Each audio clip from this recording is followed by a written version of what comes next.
Hurmatli ustozlar va abituriyentlar, mana bu test teshini ko'ramiz. Samolyot aniq shimolga tomon uchmoqda. Sharqdan g'arbga tomon shamol esa boshlagach, samolyot harakatining yo'nalishi meridian chizig'i bilan alfa burchak hosil qildi. Agar samolyot natijaviy tezligining moduli v bo'lsa, shamolning tezligi qanday deyapti. Ya'ni buni biz chizmada tasvirlaymiz.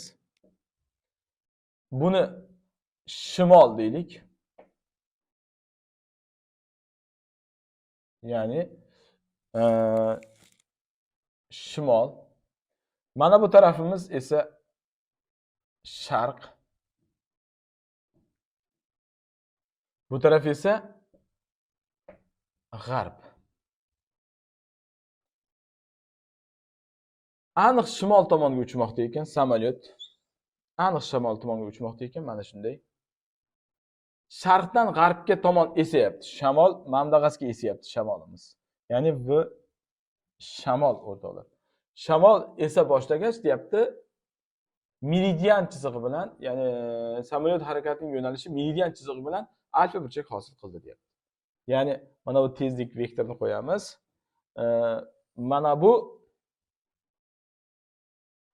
samolyotning natijaviy tezligi v. Ya'ni harakat yo'nalishi bilan alfa burchak v hosil qildi. Agar samolyotning natijaviy tezligi v bo'lsa deyapti, mana shu v bo'lsa, shamolning tezligi qanday deyilyapti. Meridian chiziqni birozdan keyin tushuntirib o'tamiz. Demak, hozircha mana qarang. Mana bu shimolga tomon ketayotgan edi samolyotimiz. Shamol bu yoqqa qarab esa boshlagach, mana bu v shamolning tezligi. Bu esa v samolyotning tezligi. Shamol tezligi natijasi samolyot biroz burildi. Ya'ni alfa burchakka, meridian chizig'i bilan alfa burchakka burildi. Mana shu samolyotning mana shu natijaviy tezligi bo'ladigan bo'lsa, shamol tezligini toping deyilyapti. Bu to'g'ri burchakli uchburchak bo'lib qoldi. Burchak qarshi katetning gipotenuzaga nisbati sinus deyilar edi.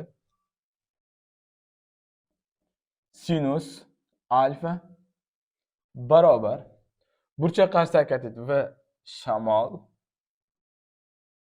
taqsim v gipotenuzaga nisbati. O'shadan shamol tezligini topadigan bo'lsak, mana bu bo'luvchi bu yoqqa ko'paytiruvchi o'tadi. V ko'paytirilgan sinus alfa. Demak, shamolning tezligi v sinus alfaga teng ekan.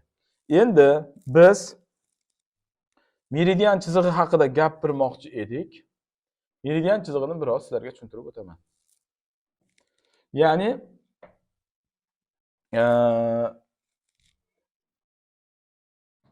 yer shari deylik, mana bu o'q, yer sharining aylanish o'qi. Mana bu shimoliy qutb. Bu esa janubiy qutb. Shimoliy qutbdan janubiy qutbga o'tgan to'g'ri chiziqlar bor. Bular ko'zimizga egri bo'lib ko'rinyapti, lekin aslida bu yer sharidan ustida harakatlanadigan bo'lsak, mana shu hammasi to'g'ri chiziqlar. Ya'ni globus bo'ylab joylashgan mana shu to'g'ri chiziqlar. Mana shu chiziqlarni biz meridian chizig'i deymiz. Mana bu esa bizda ekvator.